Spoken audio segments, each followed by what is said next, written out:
I am so excited for this episode today. I have two of my favorite people in the room. The Holy Spirit and God. No way. Like, it's not y'all. That's crazy. That was dry? No, that's cool. That's cool. That's a good way to start the episode. All right, so when I introduce y'all, I have to say anything. So you have Kit Kat on your teeth. No cap. I am so excited for these two guests that I have here this afternoon.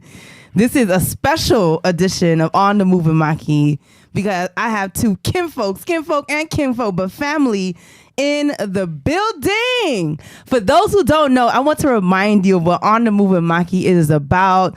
I am here to use my platform for diverse creators, movers, and shakers. So your favorite entrepreneurs such as Abu Fofana, Raina Noriega, Pollyanna Reed, we got that in the works. Emmy Petit, that episode just dropped. People like them who are moving and shaking and making a difference in their industries. I want to go behind the scenes. I want to have the intimate conversations with them to learn the challenges that they've gone through and what brought them here today. But now, we about to dive into two folks I've known my entire life. My brothers, David and Jefferson Noel. Before I actually let them open their mouth to speak, I'm joking. I'm going to go ahead and read up on their bios if you don't know who they are. So let me start with, who I'm going to start with? Let me start with the eldest. All right. The first Noel. David Noel. The first Noel is a monetization strategist at TikTok, one of the fastest growing entertainment platforms in history. As an MBA graduate of the University of Chicago Booth School of Business, he has an insatiable curiosity and burning passion for how technology and digital are changing the way businesses interact with consumers. His multifaceted background in banking, startups, venture capital, and advertising agencies allow him to approach ambiguous problems with a strategy in mind and creativity at heart. That sounds like a power circle right there. Y'all give it up for David Noel. Hey, yeah. What's poppin'? Let's get it. Now let me introduce you to Jeff Noel. Jefferson Noel for long. Jefferson is a professor at Florida Memorial University. He is a 3-time published author and orator. Jeff is the founder of Barbershop Speaks and Yes, I Believe NFT. He has been featured on MSNBC, NBC News Now, NPR, and more. Additionally, he has received Miami's top Black Educator Distinction of 2021 Revolutionary Leadership Award and the Legacy of Leadership Award. That's a long name. I introduce y'all to Jeff Noel. Let me make sure I have some applause. Welcome to the stage, y'all. Welcome to the stage. Glad to be here. Yes. I am super excited. Very excited. What did I miss in the bio? So, obviously, this is going to be a very natural conversation for us because these are things that we literally talk about all the time. So the difference is that we have a mic and camera in front of us. So what did I miss in your bios that you want to add that might be missing for those who are listening and want to tune in? Well, I like to say we're born and raised in Miami and our parents are from Haiti. IET, baby. Compe. let me also add just Curl's a little weak. It ain't weak. We got about curl for the rest of the podcast. I can't even finish that sentence. But when we went to Haiti, who did they say was the best curl out of all of us? They said it was me. Nope. Jeff, they did not say it was you. They said it was mine. Jeff, they did not say it was you. It's because Debbie spent more time with them. Debbie got there a date. Curl my P4. Is P Kisa? P4. You struggled. You spent a day extra with them, and so you had a chance to warm up to them. So you're able to build rapport, and then they chose you. But trust me, my curl was better at the time. Here. You can hold this L. I got pumped. What else do y'all want to add? What's missing from the bio? Yeah, because y'all sent me some short behind bios. I don't like that. Oh, I could have sent you the long bio. I sent you the abridged one. But I think beyond our bio, we're obviously missing our younger brother, Anderson Noel. Unfortunately, he was able to make it. He was like, he busy singing at the house. Yeah, and eating up all the food in the fridge. Yep. Yeah. I don't like that.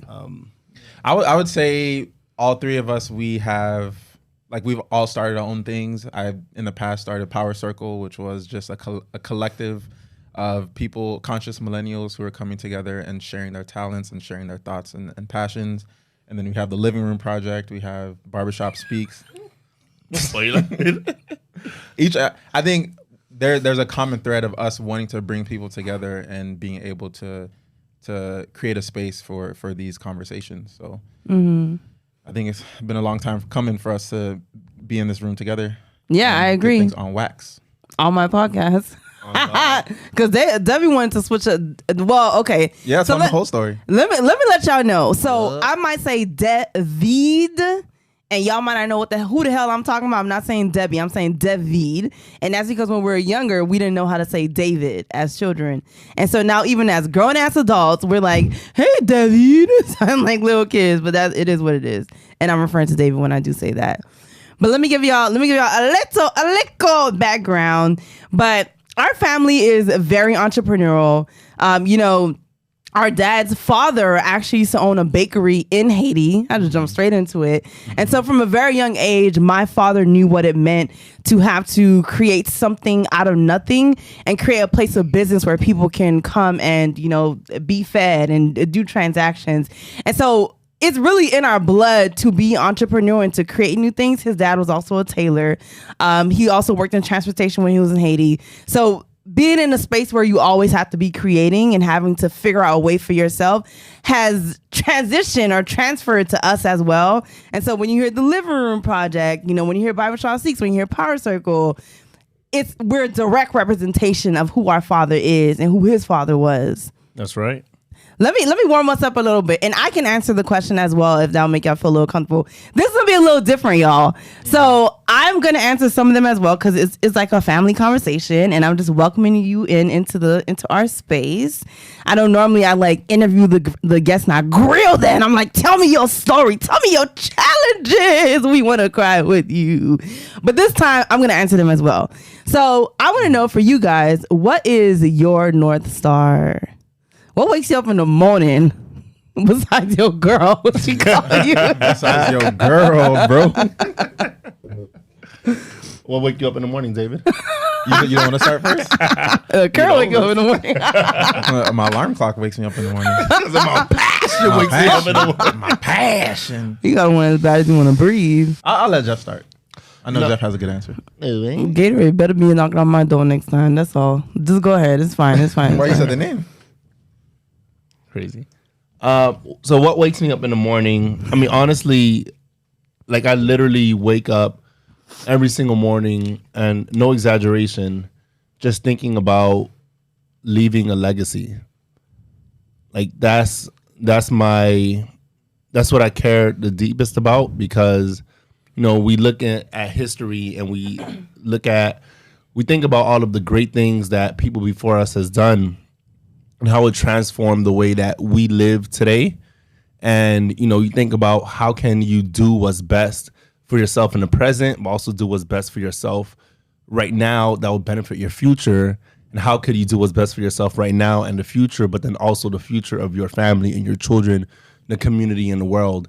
And so I think about purpose, like really, like genuinely, I'm not saying this as like, an Instagram caption. It's not like an Instagram caption. Like I really live this.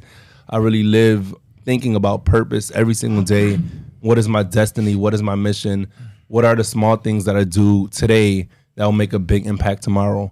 Because people overestimate what they could do over a long period of time, but they underestimate what they could do in one day. So I try to do as much as I can. Why you laughing? Whenever you feel like you about to say a deep quote, just go like this. So I'll remember to cut it off for you. Just like, you need to cut it. Just like, let me try throwing some good quotes, boy. Yeah, no, but it's facts. And that really wakes me up in the morning, and that's what I care the deepest about, and that's why I do everything that I do. Yeah. Excellent. I definitely have a similar mindset when it comes to what drives me every day. I will say overall, it's about what has God purposed me to do while I'm here? Who am I meant to impact? What kind of life am I meant to live? And that's like the greater thing that drives me, literally that drives everything. What I found is that being in a space of transformation, which I feel like where I am in my life, where I'm like, shedding skin and becoming more comfortable with who I am and becoming more loving of myself and choosing to engage in like self-care activities or things that truly make me happy, a lot of times I wake up like, well, how can I feel my best today? How can I make Maki happy? And like, I think about myself. Like now that I've been thinking about me, because my thing is that if I'm not able to take care of me and to love on me, how am I going to give to others? I refuse to give from an empty cup. Y'all know that. Like y'all experience it on a daily basis. I refuse. And so I will say that that is part of what drives me, is really being my best, feeling my best so that I can give to those around me. Because at the end of the day, and I'm going to say this early in the podcast, at the end of the day, if we were meant to have our own lives, that we would have, or if we're meant to have our own lives and be completely independent, then we'll have our own planets with our own Walmarts, with our own YSLs, with our own, what else, auto parts shop, and live our life on that planet by ourselves. But no, we are here together on Earth. And so it's really about how can we continue to live lives in an interdependent way and continue to do what God has called us to do. So that's what drives me, I would say, on a bi-weekly basis. But I get that paycheck. I'm joking. I guess it's my turn, huh? I think when you first asked the question, I was thinking about it more tactically, like when I actually wake up, what am I doing? Am I reading crazy. or meditating? He's reading. Yeah. self actualization, those kind of things.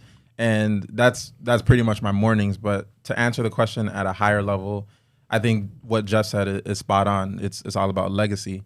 But I pretty much live my life by a quote, your reputation is your most important asset. Protect it always. That's been an email signature forever. For a long time. And I think that's critical. It is just the way, making sure that the way that you want to be perceived is the way that you put yourself out there in the universe. So whether that's, reading and learning about the greats in history or, just digesting anything that you can, like learn to enhance your knowledge of the world, all those things exude when you talk to other people. They can tell those are the things that you're going through and enriching yourself personally.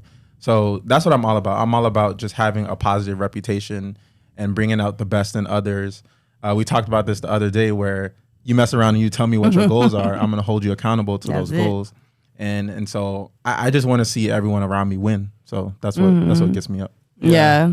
Can I say something? Like something that you said, David, is powerful because you said how we want to be perceived is how we should present ourselves to the world. And one thing that I genuinely, from the bottom of my heart, love the most about us, you, David, and you, Maki, is that how you want to be perceived is also aligned with who you actually are. Like one thing that I notice, because obviously we're siblings, you grew up with each other. We can't fake how we really are with one another. And we are like, y'all are like truly genuine and care deeply about everything that you work and everything you put out into the world. Like there's not one time that I seen like you post something to David or Maki and I'm like, yo, that's kind of fake right there. You beat me. Like I never you doing it for the gram. Like I never seen you post something like, I'm having an incredible day today. I had my morning tea and da da da da, and this is going well. And then I look at you in your room and you're like, all depressed and sad and anxious. Like I never seen that before. Like Bow Wow on the plane. Yeah, like you're not doing no Bow Wow challenges. So I think that's really important. And I think at our very core is like we truly mean what we say and we present ourselves as who we truly are. And I think that's deeply important. And I think that's why our bond is so strong. You trying to have a moment? You're nothing. No, I love what Debbie said about the greats, and that's a really good segue into talking about our upbringing, because those who know us, those who know the Noels, know that we are like when I tell you extremely ambitious. It just doesn't make sense. There's no measurement tool to determine how ambitious we are. I just need somebody to help figure it out. We off the Richter scale. Yeah, like it's broken. And like for those who know us, they're familiar with our family, like the energy that we have together and just how we think. I love what you said about the greats.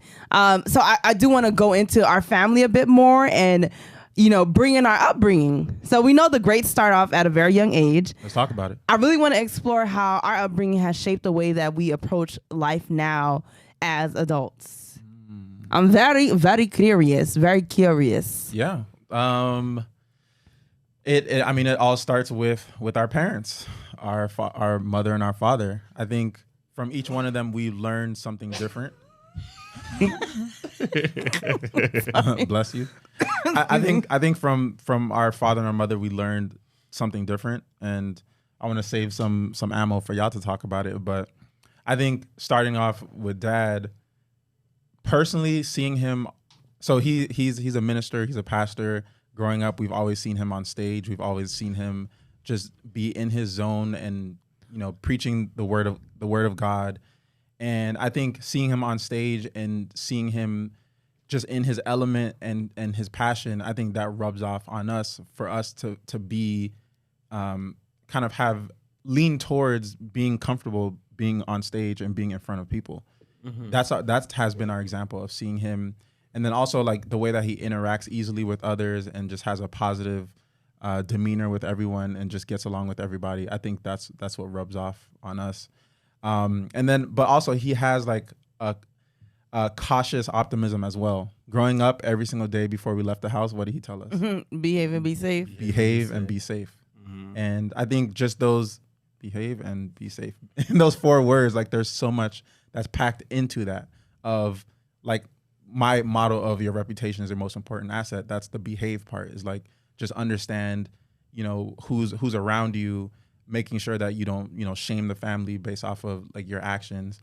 And then the be safe part is just like his interactions that he's had in the world, whether it's with law enforcement or with, criminals and things like that, like just being safe, being vigilant. So just in those words that he told us every single morning, I think that has implanted deeply in our minds.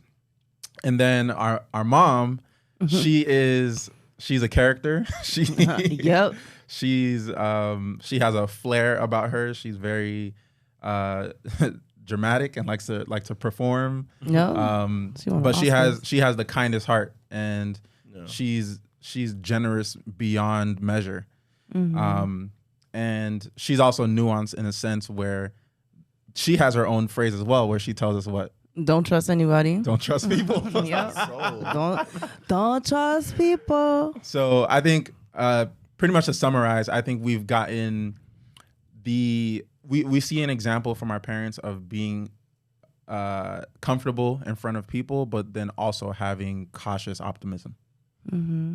Yeah. So I agree wholeheartedly, and I think growing up with mom and dad, or mommy and daddy, I think that really, really shaped how we are. Because again, daddy and mommy, genuine people. Like daddy is a pastor, and he would preach and go to do Bible studies, but he didn't come home and beat mommy. Like he was actually a good man, like a really good man through and through, humble, extremely hardworking, cared deeply about education. Yep.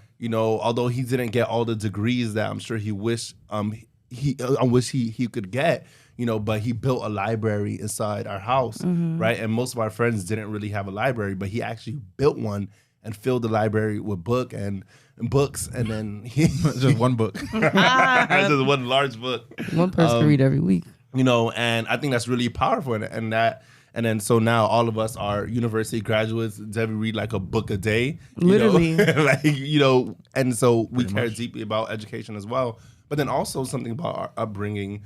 We also value friendships and real genuine friendships. So our parents, they have, their closest friends are Mr. and Mrs. Dorian.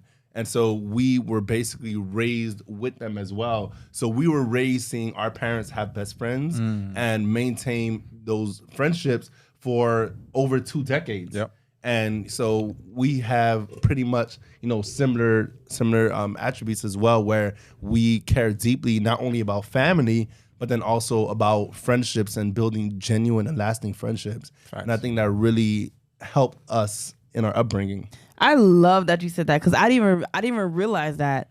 Like seeing mommy and daddy maintain friendships with the Dorians for 20 plus years. Yeah. And like 30 plus years for 30 plus years. since I was born. Oh yeah, that's true. Decades. And so like especially with like this culture around like no new friends or like, you know, all these different things, like actually seeing people stay within a relationship has been really beautiful. I do have a different perspective with mommy and daddy that is literally in my veins, in my blood.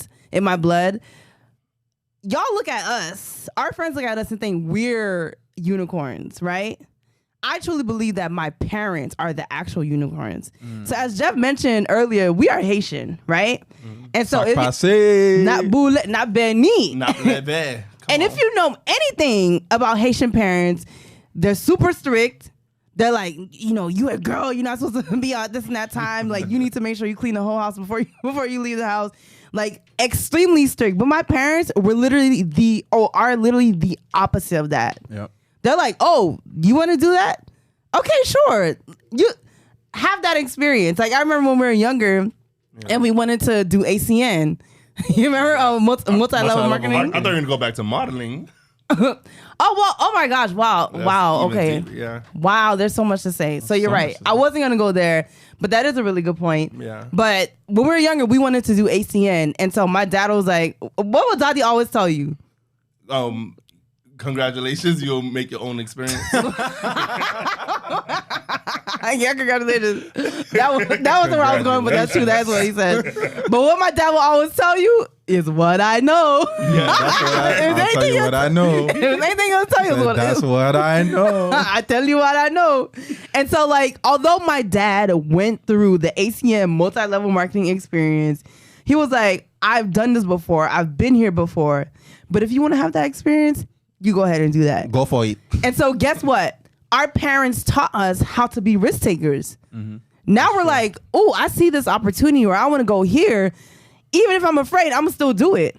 Because we've seen our parents do plenty of things afraid or plenty of things in a super bold and brave way. So I will say, like, that among me, Devin and Jeff, you'll absolutely see that as the fact that we love taking risks, and we love pushing past fear. So I really do want to speak to what Jeff said when we were younger. So I think I was probably like 12 years old and I saw like this commercial, like models and actresses and they were like, do you want to come to this modeling school and, you know, learn how to walk and all that? And I was like, Mommy, I really want to do this. 12, 13 years old, mind you. I really want to do this modeling class. And so Mommy was like, okay. And she found the money. I don't know where she found it from. Not a clue. And I think it was like $75 a week.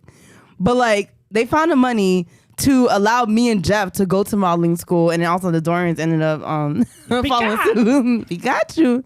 They ended up following suit to go. But the point in sharing that story is that that's not a traditional thing that Haitian parents would allow their children to do, to like be models and to pay $75 a week. There's other things to pay for. And she'll drive us super far. Like, like Sawgrass? Yeah, all the way to Sawgrass Sawgrass Mall. Take us to etiquette classes, have us do modeling shows, you know, because we had a dream. We wanted to, you know, be the next Disney star or something like that. Yeah. And she actually helped us to, you know, have an experience of actually trying. Ooh, something just popped into my mind. What's good? And let it pop out of your mouth. Crazy. So that reminds me, and I feel like all of us went through this early in whether it's elementary or middle school, where we were early hustlers, selling candy, selling chips, selling little juice bottles. So I would say that's another story that pops into my mind of, especially my mom, pretty much implanting in us to be entrepreneurs. Yeah. And so what she would do is she would bring us to Costco and we buy all of these different things in bulk, whether it's Skittles or Snickers, M&Ms, all these chips. And let's say you bought a pack of 50 Skittles for $20. And then you go to school and you sell each Skittle bag for $1. So you're getting $50 back. And so that we learned early about making profit. We learned early about getting high off your own supply. Yeah. Pretty much like if you're eating your own candy, then you're not going to be making that profit to buy it back.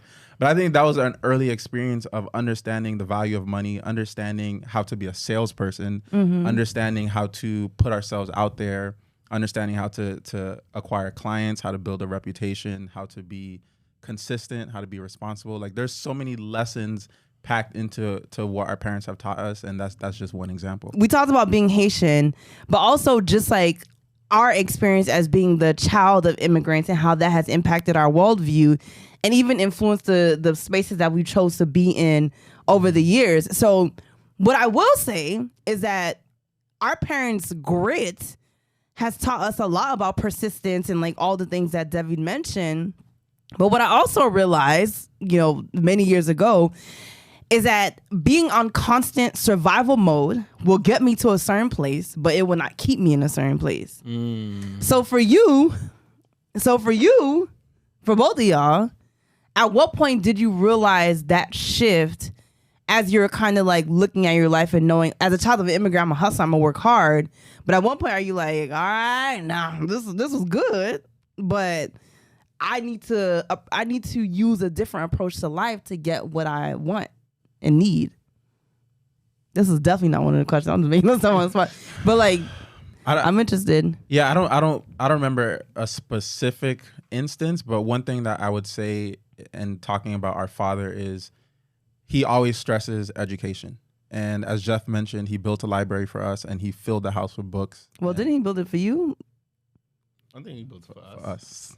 I guess you. Oh, hot. Wait, I'm not the family beef, boy. Nah, he built. I mean, initially, he's still there, so it's for us. I guess. Well, Devin's the only one that got tutoring. We didn't. I mean, yeah. I'm this is about to turn into a family therapy session. Yeah. But to go back to education, right? Like, I think there was a point where after I graduated from college, I was struggling to find a job, and I wanted to do manual labor. So I wanted to work in a restaurant or drive Uber or something like that. And my dad pulled me to the side. Our father pulled me to the side and said, I sent you to school for you to elevate beyond that, to use your mind, not your body, to find success in this life. And ever since that point, cut it. And ever since that point, like that's how I approach life. Is you're able to go much further if you enrich your mind and use your mind to be successful versus your body and manual labor. And so that's one point where like I realized what he hustled for. He and mommy, like they went through the grind, like they hustled, they put their bodies on the line in order for us to be here. And I always say that if we reach the heights that we are destined to reach, is because we stood on the shoulders of giants. Y'all pulling out all the stops today. Hey. Quotable. Got a notes app. Y'all like, I'm gonna make sure I say this one. Podcast Trying to be quote tweeted. I mean, powerful. And I'm just thinking about how in life, I feel like we're all going to go through pain. We're all going to go through suffering. We're all going to have to fight for something and run towards something. And, we have to think about what can we do now in the present to make sure that the future is better. Because it's one thing to like, for example, we're going to, like, for example, someone gets sick in your family. That's inevitable. Someone will get sick, and you will, as a result of you being a loved one, as a result of you being close to that person, you're going to feel pain and suffering. But if you have no financial standing to leave work or to help them financially, or to go on vacation or to step out for 2 weeks or 3 weeks to spend time with them, then it's just going to double that pain. Right? Because you're going to have to work through it anyways. So the point I'm trying to make right now is that it's better to do what you can now so you can have the resources, so you can have more flexibility, so you can have more time, than not have that and then still go through the pain and suffering of everyday life. Yeah. And I'm not sure when I realized that exactly, but that's something that I think about a lot. It's just something I think about. I'm not sure when I realized it, but I feel like it's really important. Mm-hmm. Wow. I would say, to answer that question, is definitely persistence and going after what I want relentlessly. Relentlessly. Definitely relentlessly. Crazy. I was born and raised in Miami. Our house literally used to be the hot spot when people were coming from Haiti. Used to This be. is where they live. There's people in there right And so now. it's like, where's my English? Where is that? No, but what I think about with what we learned and then there was a shift of, all right, this is probably not going to continue working for me. I'm gonna have to find a different way. Is I don't have to fight and kick and scream for every single thing that I want in my life. Mm-hmm. There's going to be a point in time where what you did was enough. Mm-hmm. And so what is for you is going to come to you. And when it does get to you, you don't need to question it. Mm-hmm. And for a very long part of my life, I'm saying like I'm about to retire or something, but like for a very long time, I used to believe literally every single thing I wanted, I had to fight for. But it's like you have worked hard, and that doesn't mean stop working. Tussle. Yeah, I have to tussle for every single thing that I want. But realistically, there's a certain point in time where you have to say, "Look, congratulations! Like you did that, and you got to celebrate yourself, the small and big wins, and know that what's for you is for you. And when it does get to you, it's because you deserved it. You already worked for it. Like you're Gucci. Yeah, you know. And like I think that's in our Haitian culture. Sometimes that's a hard thing to grasp because as a collective, we're so used to having to be resilient and always being described as resilient. And it's like, I'm not just resilient. You know what I mean? Like, I want to be able to chill a little bit. Like, I want to be, that's on every other weekend because it's like, you know, because it's like we should be able to enjoy the good things in life. yeah. You know, and thinking about the different moments and points in our childhood, why do you think that impacted you more than any other experience you may have had growing up? Or what kinds of experiences that you've had growing up, whether it be within our household or when you were in college or in the workplace, maybe when you got your first job or maybe in the job that you have now, what do you feel like what experience has impacted you or even have been at conflict with what you were raised to believe? I mean, I think You don't have a clue. Zero. I think one thing that impacted me a lot, and I mean, this podcast, I'm realizing we're talking a lot about our parents, but I think Yeah, we're about because to it's so important. But I'll bring this up again. Something that really impacted me is I remember, I think it was my dad's 50th birthday party, and we were having a celebration in our backyard for him, and a lot of my friends came because they've been to the house a few times, and there's some level of relationship, and they wanted to celebrate with me. And I realized that a lot of my closest friends, I think maybe 80 to 90% of them were not raised with their father. And I think that really, like, I had that realization when all of them were there. And they either weren't raised with their father or they didn't have good fathers. And that really impacted me, and that really gave me a sense of gratitude for who we are and the mentality that we have. And I think since that moment, like the gratitude for them, my mom and my dad, and us as siblings, that never left me. And so it helped amplified all of the moments that we are talking about now, and it amplifies it to the point where, like, I feel outside of these experiences that we're discussing now, like there's a 0% chance that I would be anywhere near where I am now. Like everything that you read on the bio in the beginning, like I can't imagine a life of accomplishing those things absent of the experiences that I have compiled on top of each other that led me to where I am now. Yeah. Yeah. That's real. Yeah, that's real. That's real. I would say probably the most formative experience that I had growing up that my parents enabled was them putting me in music lessons. Yeah. So at church, we had an organ player, and he played right by where the pastor was preaching, like right next to it is where the organ was. And his wife would come to our house every Sunday morning. Mrs. Jules. Miss Jules, yep. Shout out to Miss Jules. Yep. 6 a.m. every Sunday morning. Wake me up dead out of my sleep. Yup. Dead out of my sleep and just sleep still in my eyes, brush my teeth, and then just got onto the piano. She let you brush your teeth? Crazy. Sometimes. But they would yank me out of bed and bring me straight to the piano. And since I was 7 years old, started from the beginning and started learning one hand, right hand, then learning left hand, then learning how to play together, learning how to read music, learning how to improvise, learning how to play. Started off with church music and gospel, and then graduated into classical music. But I think that experience, I don't remember how long, maybe 5, 6, 7 years of that.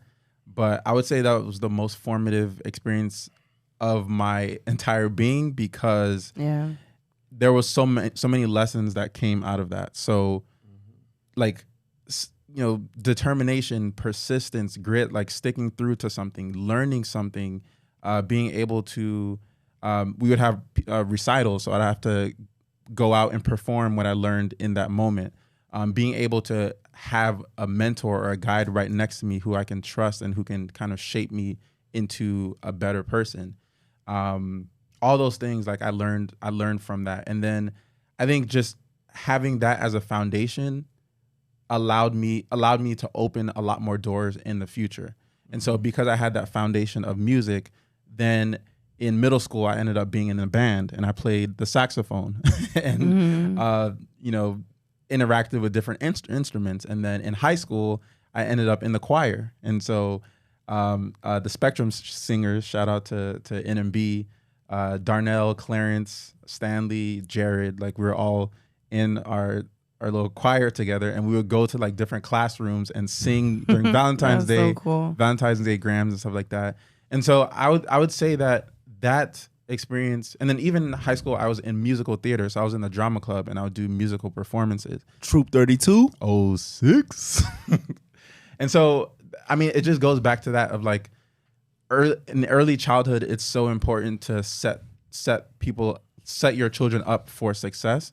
And I think that's a lesson that I learned and I would like to pass on to my kids in the future. Just thinking about where our parents started and where we are now, imagine where our kids will start and then where they will end up. Like our ultimate goal is for our kids to surpass anything that we can ever accomplish. And I would say, based off of our current standing, our parents, like they did a great job with us. Like they achieved what they wanted to achieve through us. And the best that we can do is take that on and pass it on to the next generation. Yeah, and I'm definitely big jelly that I should have stayed in piano lessons too. David is literally a classical pianist at this point. Like he can hear any song and play it on the piano. So I'm just shaking. I wish I actually stayed in class. But I love that you shared that. And I think we really had a great foundation growing up, and now being adults and being in the years where, a lot of that knowledge is going to have to come into play with the decisions that we make.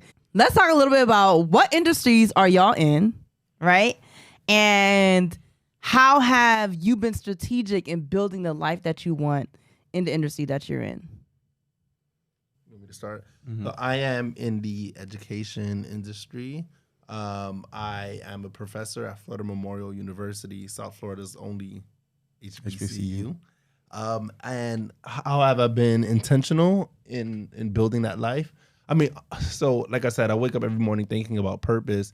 And growing up, to start with this, growing up, I was never like the biggest fan of, like I wasn't like the super student. Like although my parents raised us on education, it's not like I was getting straight A's. Au contraire, I was a C/B student. Like I would B student. Barely. I mean, B for barely. I'm dead. And like I wasn't a great student. Like I was very smart. I was always in some of the best classes, but I was never like the top of my class or any of that. And so whenever teachers would ask students, what is it that we wanted to be when we grew up? Like I remember friends would say, oh, I want to be a dentist. I want to be a lawyer. I want to do this. I want to do that. And I remember for most of my life, I wanted to go to the NBA. Yes. And I realized very quickly in ninth grade when I tried out for the basketball team that I wasn't as good as the rest. I remember during tryouts, the coach was like, all right, we're going to do a 5-on-5 scrimmage game. I was like, what scrimmage? 5-on-5 scrimmage game. He was like, shirts versus skins. And then so I ended up being skins. So bird chest. I took off my shirt, and all the other guys took off their shirt, and they're like beef and meaty, and I looked like I came off of a 60-day fast. Because you probably literally did. I looked like I was starved, like I was just absolute super fast. skinny. Like I probably had the highest metabolism in the world, and on top of that, I was slow and all that. They used to call me moon boots because I run so slow. So I just realized quickly I wasn't going to the NBA, and I was always, I wouldn't argue it was like a battle to figure out what I wanted to do, but I just didn't know. And so, long story short, after I graduated high school, I was at Miami-Dade College, and I actually dropped out of school. And I dropped out of school so I could start a business. Unfortunately, that business failed. And so after the business failed, I was working a job. And, I eventually got back into school. It's a longer story for another podcast. And then also, this part I'm about to say is a longer story for another podcast. But I was in the process of writing a book. So I'm fast forwarding a lot.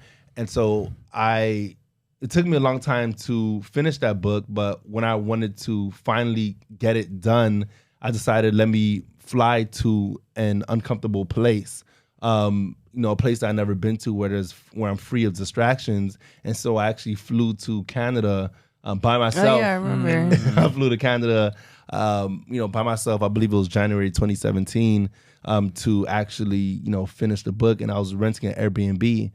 And at this Airbnb, it wasn't like a private room. It was a shared living space. And so the owner of the house was like, hey, we're bringing some folks over for dinner. Let's sit down. And, if you're comfortable, come sit down and eat with us. And I was like, okay, whatever. So I'm sitting here in this stranger's house in Canada having dinner with random folks. Mm-hmm. And there was a professor that came, and he was super cool. And we had a great conversation. He invited me to his class the next day. I went to his class the next day. I thought it was nice. Afterwards, he said, let me take you on a tour of Canada. So I'm here in a stranger's car driving. This was before you became a professor, right? Yeah, before I even cared or even wanted to be a professor. Before I even wanted to get a master's degree. Wow. And then so I'm in the car in Canada, in St. Catharines, Canada, driving around. He drove me to Niagara Falls. And so he's giving me a tour of Canada. And, I'm just taking everything in. And then he was like, it's fine if I leave you here, et cetera, et cetera. What? Yeah, because the tour was over. He said, l'argent fini. He said, this is your stop. Because I actually wanted to go to see Niagara Falls and experience the whole area. Oh, okay. And then I was like, yeah, it's fine. And I apologized profusely for having him drive so far away from work. And he was like, no, my office is actually downtown. And I was like, wait, aren't you a professor? Is in your office all the way over there? He was like, no, I have my own business. I'm a full-time professor and I have my own business. And it was literally that moment I was like, I want to be a professor. Wow. It was that moment. Crazy. That's powerful. And, that's something I kept thinking about. And I was like, what does it take to be a professor? And so, I experienced Canada. I flew back home. I did my research and I was like, okay, you need at least a master's degree to be a professor. And I'm like, okay, I could do that. And that was the year that I actually graduated with my bachelor's. The very next semester, I went for my master's degree. I stayed at FIU for about a year and some change. I was SGA president, so that was good. And by that time, I already released my first book called Powerful Presenting. But when I graduated with my master's degree in 2019, a position opened up at FMU to be a professor of public speaking. And I went in and I got the position. Thank God. It's a funny story behind that, but I got the position. And so it's interesting because now as a professor, I had this mentality before that, I don't need an education, I don't need a job, I don't need all of that. But now I'm in a job that I'm passionate about, and the job is education, which I'm passionate about now.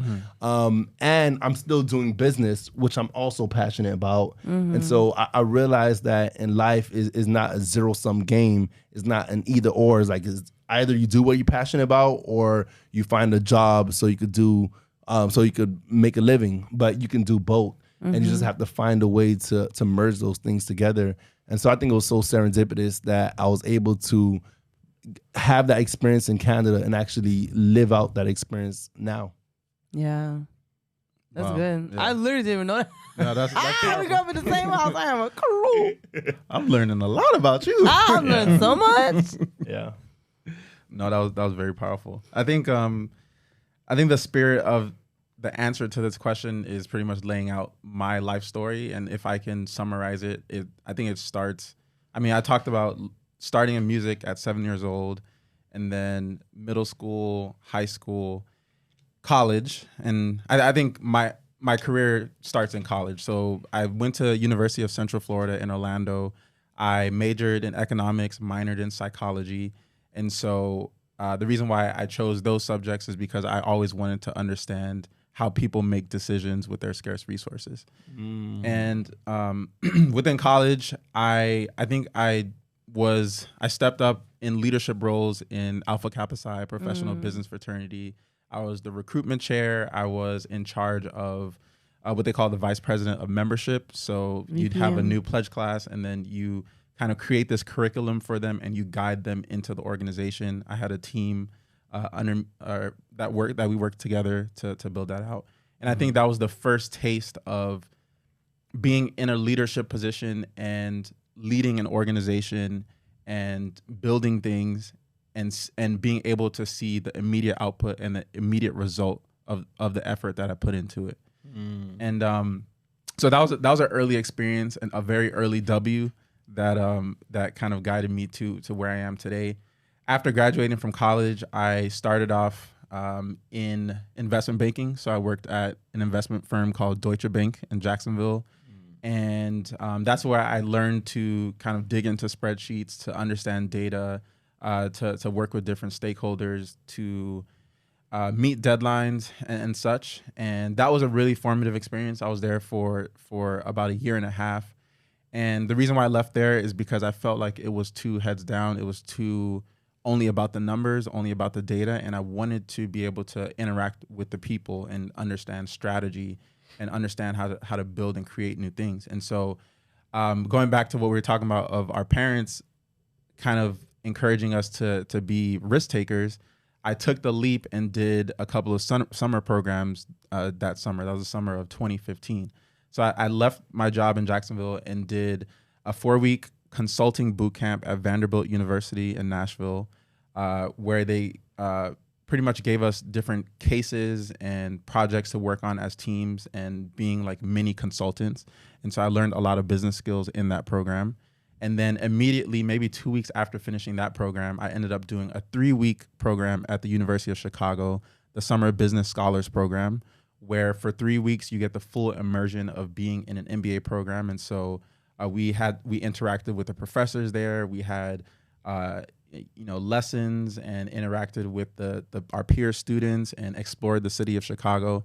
And I think those two experiences, even though I had no idea what I was going to do after I finished that summer, I just knew that going back to the place that I was in Deutsche Bank is if I stayed here, I know exactly where I would end up in that position, not very far. And I looked around and I was just like, I don't want to be in the role of my manager. Like, I don't see any growth or any progression or evolution for me in this role in this company. And so I took that risk, did that. And just the exposure that I had of interacting with all these different students who were from different countries, who had different experiences, I think that really opened up my mind to the possibilities of what I can accomplish. And so after doing those 2 programs, I had a lot of time to think about like what I want to achieve and what I want to accomplish. And so after that, I ended ended up moving into the advertising industry. And that's where I worked at a digital advertising agency in Miami called Eyeball Digital, now called Modop. It's in Brickell. Yeah.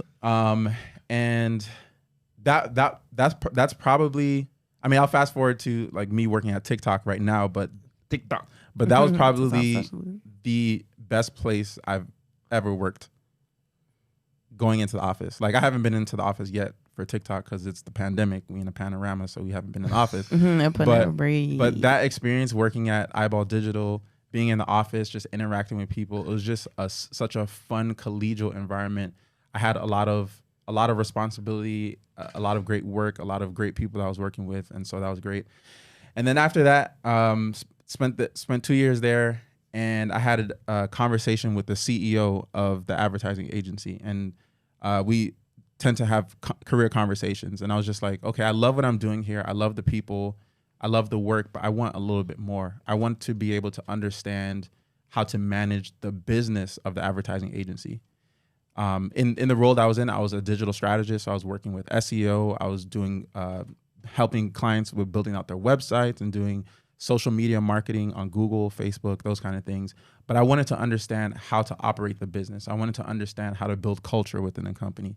I wanted to understand how to go out and pitch clients, how to bring in business, how to understand the P&L, different things. And I had that lunch with the CEO, and he was just like, you're not going to learn that in the role that you're in. You need to go back and get a business degree. Wow. And so that was the impetus for me to be like, okay, let me think about the best universities that I can go to. And University of Chicago was one of the ones that was at the top of my list. Mm-hmm. And I think you guys, you guys know me. Like if I set my mind to something, yup, I'm not gonna stop until I get that thing. Like it was University of Chicago or bust for me. Mm-hmm. And so so left there and then ended up in business school at the University of Chicago. There, I majored in entrepreneurship, and it was just a sandbox for experimenting, for like experimenting who you are, like interacting with people who've been in the working world for several years, and like just being able to experiment on working on startups. I did a lot of venture capital while I was in business school, and it gave me a lot of time to really think about what I want my next move to be. Mm-hmm. And so maybe this is more conversation for another podcast, but I'm currently working at TikTok now as a monetization strategist. And I think everything that I experienced, everything that I learned got me to this point where I'm working at probably the fastest growing entertainment platform in the history of social media ever. At TikTok is just a complete rocket ship. And the things that I've learned, whether it's economics, whether it's business, whether it's advertising, understanding entrepreneurship and startups, venture capital, I'm able to leverage all those things in the role that I'm in right now. And there's a lot of big plans for the future, but we'll save that for another time. Mm-hmm. Absolutely. And this episode is meant to be an introduction to who we are. I know we're on the move with Maki, but this time I really wanted y'all to get a little into who my family is and who I surround myself with.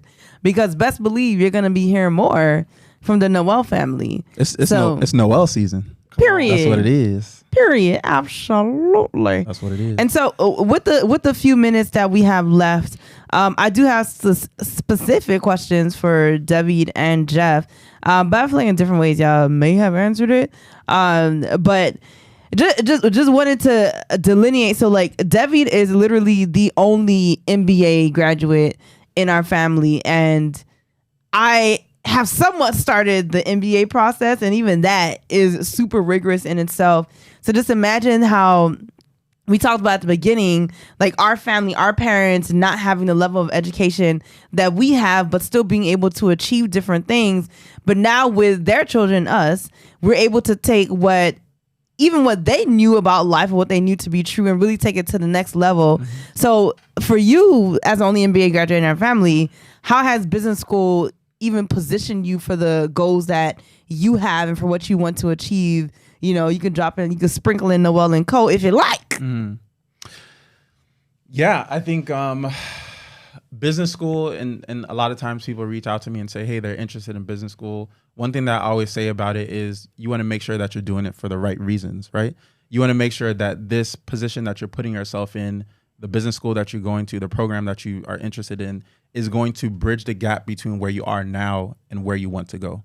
And so I saw that very distinctively in the program that I applied for, the Booth School of Business. And like I said, it was just a sandbox for being able to experiment in different like leadership styles, or being able to experiment even how to be a follower on a team, understanding how to, if you had a different, like within these different projects, you have people who had different skill sets. Like you had some people who are really good with analysis, so data and things like that, or people who had experience working in finance or accounting, or like energy sector, those kind of things. So like being able to be a follower and always being able to learn from others, I think that's what I gained from that experience. And then during that time, like I was very interested in understanding how to apply the concepts of big businesses to like startups and entrepreneurship. So all those different factors that make big businesses successful,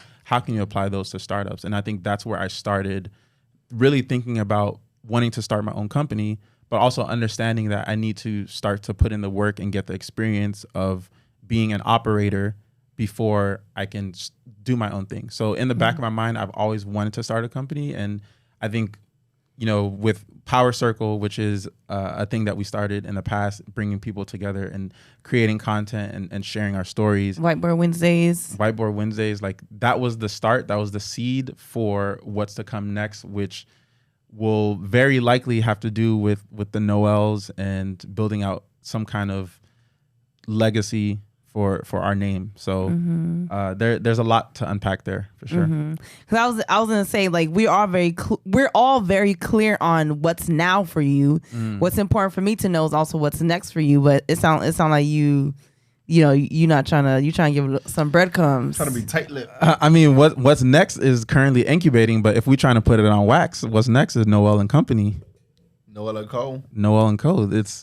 It's us coming together, combining our brands. It's us really putting our focus on specific projects, making impact, focusing on creating digital assets. And when you think about digital assets, maybe you think about like content that you'd put into something and that becomes a digital asset. But what I consider a digital asset is something that you create and that brings monetary financial value to your business. So whether that's creating video content that we're able to sell, or whether that's creating media such as like ebooks or online courses or music, even, like focusing on building out these digital assets and bringing our creativity, our unique personalities into the things that we create. And I truly believe that if we come together, like we're gonna create like some world changing stuff. So I'm very excited, and this is just the start. All right, I love to hear it. And Jeff, I want to ask you, with the few minutes that we have left, is how has being a professor, but as we know, you're not just a professor, you're an author, you're a speaker. So how has He's a Renaissance man. Period. How has that set you up to achieve in the spaces you're dominating now? And then you can also like maybe tie that to Noel Co in a way, but whatever you like. Yeah, everything that I'm doing ties in, because being a speaker, learning how to become an effective public speaker has opened up so many doors for me. Anything that I touch, like I'm able to attract people to it. So for example, with Barbershop Speaks, I'm having a space in the community where people can come together and have intelligent discussions.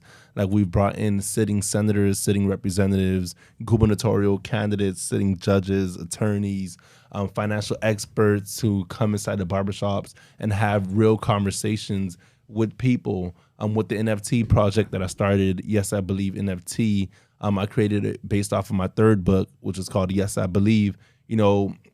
Like just this month alone, I had the chance to stand on a stage and speak and at NFT conferences. And I just learned about this, last year. and I'm able to connect with so many powerful people.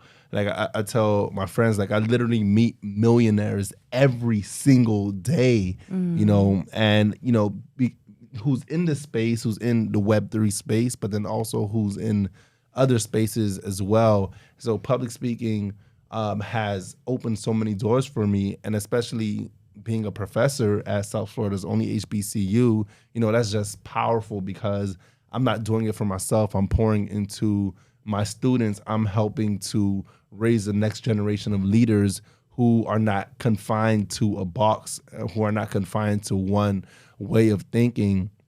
And as it relates to Noel and Co, like, you know, my experience as a communicator, you know, I got my master's degree in global strategic communications, but then also I have a very robust network. Like, honestly, like my network is very, very strong across industries.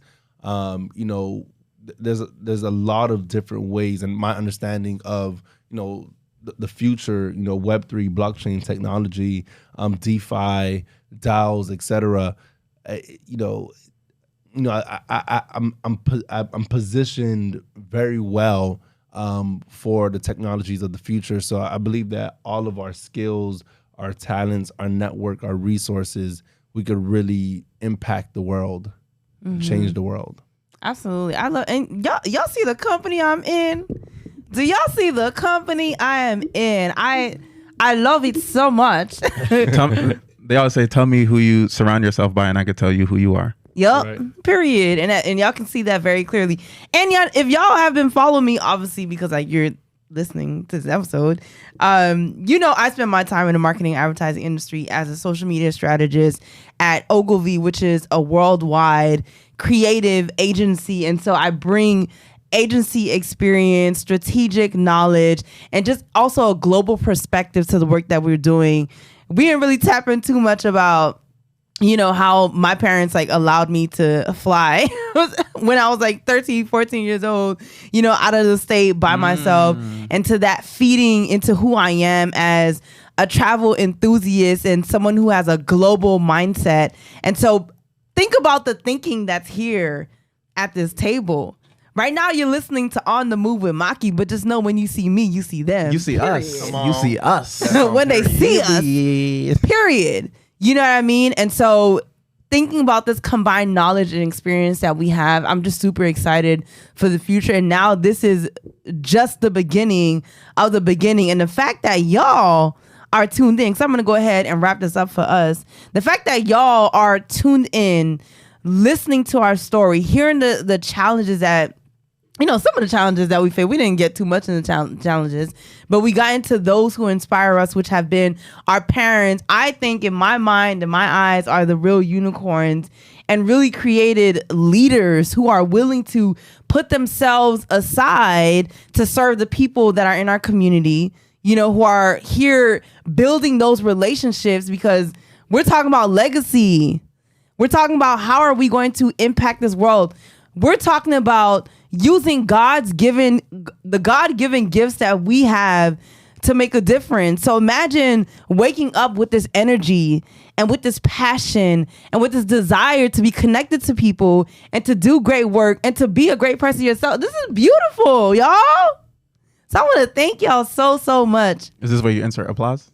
Oh, I'm gonna insert applause right here. I'm gonna insert some applause right here. Just letting y'all know. I'm gonna insert some applause right here. I'm gonna insert applause right here. It's crazy. You want to say a joke? No. I saw his lips form to say something. No, but seriously, I appreciate y'all for tuning in into this episode. I'm gonna link their social medias in the thing, so like in the description, so y'all gonna be able to tap in with my brothers. But y'all be careful, y'all. I'm watching y'all. Y'all be safe out there. I know I got some handsome family members. Y'all better relax. But I want to thank you for tuning in to this episode of On the Move with Maki. I'm going to see you next time. Woo! Play it up. Hey, hey, hey, hey, hey, hey, hey. Hey, On hey, the- on hey. the- All on right, the- freestyle. on the- Freestyle. Okay. I got. Ooh. Yes. Yeah. Listen, we on the move. Hey. We on the move. Hey. We going far. Ooh. We going to the bar. Hey. We take a sip. We about to dip. My name is Jeff. Hey, and I'm a rap. Hey, that's your favorite. My favorite rap since middle school. Okay. We on the Okay. move. But I'm not a rapper. Thank you for tuning in. It's Noel season, baby.